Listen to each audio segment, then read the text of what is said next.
Baik, pada pertemuan kali ini saya akan membahas bagaimana kita memanipulasi objek 3 dimensi. Jadi, ini adalah cube dasar atau objek dasar ketika kita pertama kali membuka Blender atau menggunakan Blender. Nah, ada beberapa objek yang bisa kita tambahkan, misalnya yang di mesh ini yang paling sering digunakan oleh pembuat objek-objek 3 dimensi, yaitu misalnya yang plane ini dia seperti kertas saja sebenarnya. Yang plane ini dia cuma satu sisi. Kemudian ada cube yang ini, yang objek dasar yang paling pertama itu adalah cube. Nah, untuk menghapus objek itu tekan delete pada keyboard, atau bisa juga tekan X kemudian konfirmasi delete. Tuh. Kemudian ada, ini saya tambahkan dulu cube-nya. Kemudian ada circle atau lingkaran. Ini lingkaran. Kemudian objek dasar selanjutnya adalah UV sphere. Jadi UV sphere ini semacam bola. Kemudian ada ecosphere.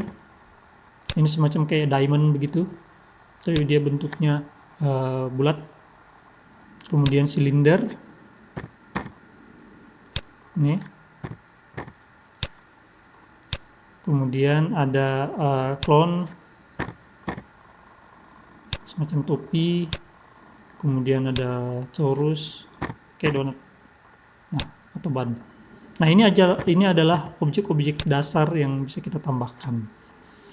Kita bisa klik di add, kemudian mesh, kemudian ini.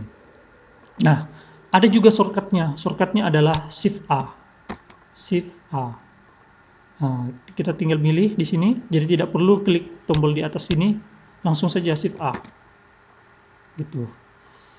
Nah, saya akan kembalikan ke posisi awal. Nah, ini adalah kubus atau objek dasar yang akan kita manipulasi. Nah, seperti yang saya katakan pada pertemuan sebelumnya, yaitu untuk memanipulasi objek kita perlu masuk ke mode edit mode. Untuk masuk ke mode edit mode, tinggal pilih saja ini, kemudian pilih edit mode, atau pakai shortcut. Shortcutnya adalah tekan tombol tab. Ini saya aktifkan dulu screen case-nya. Nah, tekan tombol tab. Nah, pastikan di sini masuknya edit mode. Kalau ini object mode, ini edit mode. Nah, ada 3 hal dasar yang paling penting yang harus diperhatikan. Yang pertama adalah ini, vertex. Kita harus tahu apa itu vertex, apa itu edge, apa itu face. Kita mulai dari vertex. Vertex ini adalah sebuah titik. Ini, titik-titik ini, itu adalah vertex. Jadi vertex ini adalah sebuah titik yang terbentuk dari 2 buah edge atau lebih. Kemudian edge itu apa? Edge itu adalah sebuah garis, yang ini edge, ini sebuah garis yang membagi 2 buah face atau titik pertemuan 2 buah face. Face itu apa? Face itu adalah sebuah bidang datar yang terbentuk dari 3 atau lebih edge. Nah, jadi kalau ada 3 atau lebih edge, itu bisa membentuk face. Kalau cuma 2, dia tidak akan terbentuk face. Minimal 3 buah edge yang saling terhubung, itu dapat membentuk sebuah face. Nah, kebetulan kalau kubus atau kotak itu kan dia ada 4 biasanya minimal. Nah, ini ada 4. Jadi 4 edge ini terhubung satu sama lain, itu yang menghasilkan sebuah face atau sisi atau bidang tertentu. Nah, itu adalah face. Nah, itu yang wajib kita tahu perbedaannya, dan wajib kita pahami apa fungsinya masing-masing. Seperti itu.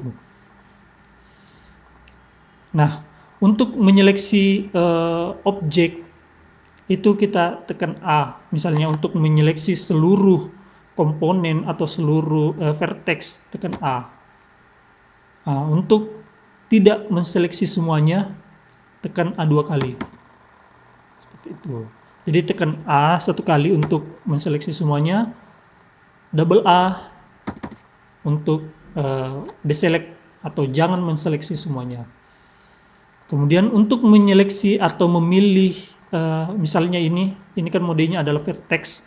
Saya ingin memilih vertex tertentu, maka cukup klik kiri saja vertexnya, kemudian tekan shift, pilih vertex yang lain untuk memilih vertex yang lainnya. Nah ini. Kalau kita perhatikan 4 titik yang saya pilih yang saling terhubung ini, dia membentuk sebuah face di sini. Nah, tapi kita akan bahas itu nanti satu-satu dulu. Nah, ini adalah vertex. Kita dapat memilihnya seperti ini. Untuk memilih cara pemilihan yang lainnya bisa menggunakan tombol B. Nah, kalau kita tekan B, maka akan muncul garis pembagi seperti ini. Kita cukup klik kiri, tahan, kemudian kita arahkan ke edge mana, vertex mana yang ingin kita seleksi. Nah, kalau kita arahkan seperti ini, maka dia akan memilih semua vertex yang berada di dalamnya. Nih, di dalam kotak ini. Di dalam hasil seleksi tersebut. Nah, ini dia akan langsung menyeleksi semuanya. Jadi lebih efisien daripada kita harus mengklik satu-satu vertexnya. Cara lainnya kita bisa menggunakan tombol C. Nah, kalau tombol C ini dia berbentuk lingkaran, berbeda dengan tombol B, itu berbentuk persegi yang bisa kita sesuaikan ukurannya. Nah, kalau C itu berbentuk lingkaran yang bisa kita sesuaikan ukurannya juga. Jadi misalnya saya ingin menseleksi seluruh vertex yang ada di atas ini, ada 4 buah vertex di sini, saya cukup ubah saja ukurannya agar semua vertexnya ini masuk ke dalam lingkaran, kemudian saya klik kiri. Nah, dia akan terseleksi semuanya. Seperti itu. Kemudian escape jika kita ingin keluar dari mode seleksi. Jadi C masuk ke mode seleksi, escape untuk keluar dari mode seleksi. Nah, seperti ini. Kemudian ada juga yang perlu kita perhatikan adalah bagaimana jika saya ingin mengambil seluruh vertex mulai dari depan ke belakang. Nah, kalau kita perhatikan, saya akan melihat dari sudut depan atau sisi depan 1. Ingat, shortcutnya adalah tombol 1. Saya ingin menseleksi seluruh vertex yang ada di sini dari depan sini ke belakang. Kalau kita menggunakan tombol B seperti ini, kemudian kita seleksi misalnya seperti ini, ini tidak menjamin bahwa seluruh vertex dari depan ke belakang akan terseleksi. Nah, kalau kita tidak percaya, kita coba ubah sudut perspektifnya. Nah, kita lihat yang terseleksi hanyalah sisi yang ada di depan atau sisi yang kita lihat secara perspektif kita tadi dari sisi depan. Untuk menyeleksi seluruh vertex ini dari depan ke belakang, kita perlu mengaktifkan yang namanya toggle X-ray. Nah, toggle X-ray ini kalau kita aktifkan, dia akan seolah-olah transparan objeknya. Kemudian saya coba lihat dari sisi depan lagi, saya deselect semuanya, kemudian saya akan coba seleksi lagi. Ini dari depan, caranya sama seperti yang tadi, cuman bedanya ini toggle X-ray-nya aktif. Kita seleksi, kemudian kita coba lihat. Nah, sekarang seluruh vertex mulai dari depan sini sampai ke belakang semuanya akan terseleksi. Seperti itu. Nah, misalnya dari depan, saya ingin menseleksi seluruh yang ada dari depan ke belakang, tapi cuman di bagian atas saja. Berarti saya tekan B, kemudian saya pilih ini. Nah, maka yang terseleksi adalah dari vertex-vertex yang di atas dari depan ke belakang. Seperti ini. Nah, itu untuk menyeleksi vertex. Nah, untuk edge-nya sama juga. Caranya sama, cuman bedanya kita menseleksi tulangnya atau garis bagi dua buah face seperti itu. Nah, ini kan garis bagi antara face ini dengan face ini. Itu sama caranya, pakai shift bisa, pakai B juga bisa. Misalnya saya pakai B bisa. Kemudian kalau mau pakai C juga bisa. Pakai C. Nah, ini bisa. Nah, selanjutnya adalah face. Face ini tinggal kita klik saja sisinya. Ini. Mau pakai B, silakan, bisa juga. Ini B. Nah, selanjutnya bagaimana kita memanipulasi objek ini. Misalnya kita ingin membuat sisi yang sebelah sini memanjang ke kanan atau berdasarkan sumbu X ke arah kanan. Nah, kita cukup pilih sisinya atau bisa juga menggunakan vertex, tapi kita harus pilih 4 titik di sini kalau mau menggunakan vertex. Tetapi cara yang paling efektif adalah kita masuk ke mode face saja. Jadi tidak perlu kita klik satu-satu, kita cukup pilih satu sisi ini, kemudian kita pindahkan sisi ini ke kanan berdasarkan sumbu X. Shortcutnya adalah G atau grab, kemudian X, kemudian pilih. Atau bisa menggunakan shortcut yang ada di sini. Di sini ada berbagai macam shortcut. Sini, misalnya yang tadi, yang move. Nah, kalau kita pakai shortcut yang di samping, sebenarnya lebih user friendly, dalam artian di sini ada arah-arah atau sumbu-sumbu yang dapat kita tarik sesuai dengan keinginan kita. Kalau kita pakai shortcut, dia tidak muncul arahnya. Jadi kita harus membayangkan kemana arahnya. Nah, kalau kita pakai shortcut yang ada di samping sini, kita tinggal klik ini, kemudian kita akan dipandu ke arah mana kita ingin menggeser objek tersebut. Itu. Nah, kita bisa tekan kontrol. Nah, misalnya saya lihat dari sisi depan. Nah, ini bedanya kalau kita menekan tombol kontrol atau tidak. Misalnya begini, saya menggeser objek ini tanpa menekan kontrol. Kemudian saya ingin agar objek tersebut berada di sini, tepat 2 balok dari sini. Jadi ini balok pertama, ini balok kedua. Saya ingin tepat di garis ini. Itu kita akan sangat kesulitan karena belum tentu ini pas. Kalau kita scroll, dia itu belum tentu pas. Nah, ini perhatikan, ya kan? Dia tidak pas di situ. Nah, untuk biar dia pas di kotak-kotak tersebut, kita tekan kontrol.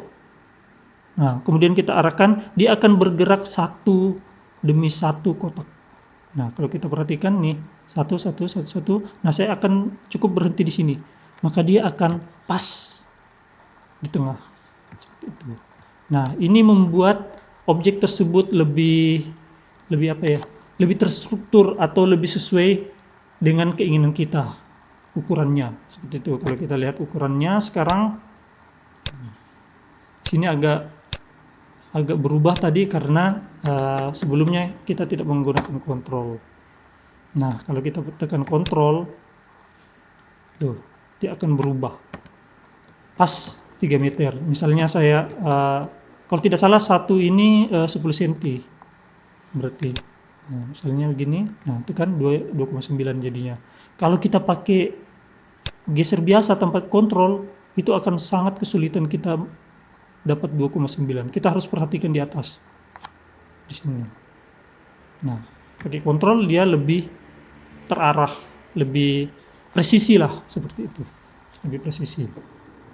Nah, ini memanipulasi objek. Sama untuk sisi atasnya juga kita bisa tarik turun. Saya lihat dari depan, kemudian kita tarik turun seperti ini, ya kan? Atau ingin lebih pipih lagi, ini berarti jika kita ingin ini saya mau rubah ini jadi 1 meter misalnya, cukup rubah di sini juga bisa. Oh, ini bukan. 0,1. Nah, misalnya seperti ini.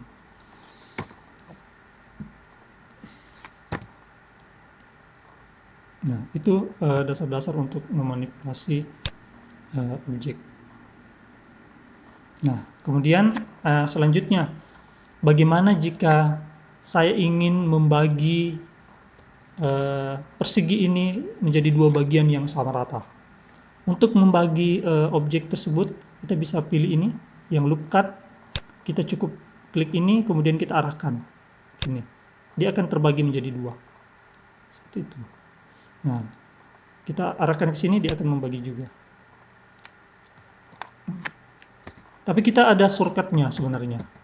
Shortcutnya, saya biasanya lebih sering menggunakan shortcut. Jadi kalau yang Blender yang terbaru sekarang itu ada menunya di sini. Kalau Blender yang lama dia tidak ada menunya di sini. Jadi kita harus menghafal shortcutnya. Nah, shortcut untuk membagi sisi atau membagi objek itu pakai Ctrl R. Ctrl R. Nah, di sini kalau kita arahkan ke tengah-tengah sini, dia akan muncul garis bantu berwarna kuning. Kita cukup klik gitu, kemudian kita geser. Atau kalau mau di tengah-tengah, kita langsung klik kanan saja. Dia akan kembali ke posisi tengah. Seperti ini. Sama juga di sini. Klik kiri dulu, baru klik kanan. Biasanya begitu.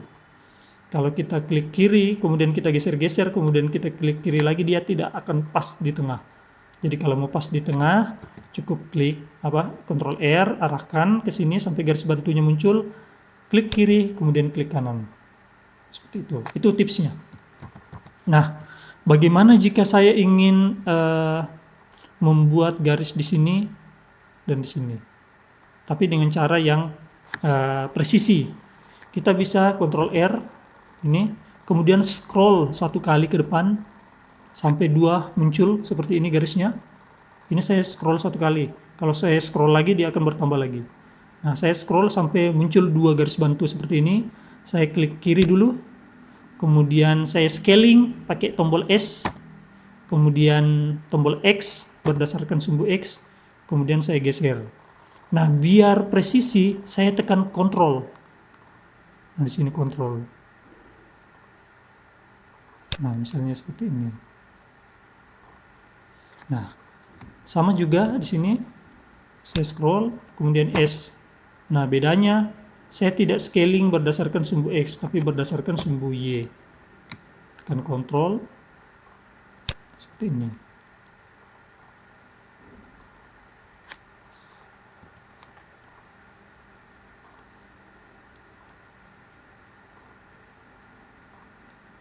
Nah, cukup sekian pertemuan kita untuk dasar-dasar memanipulasi objek.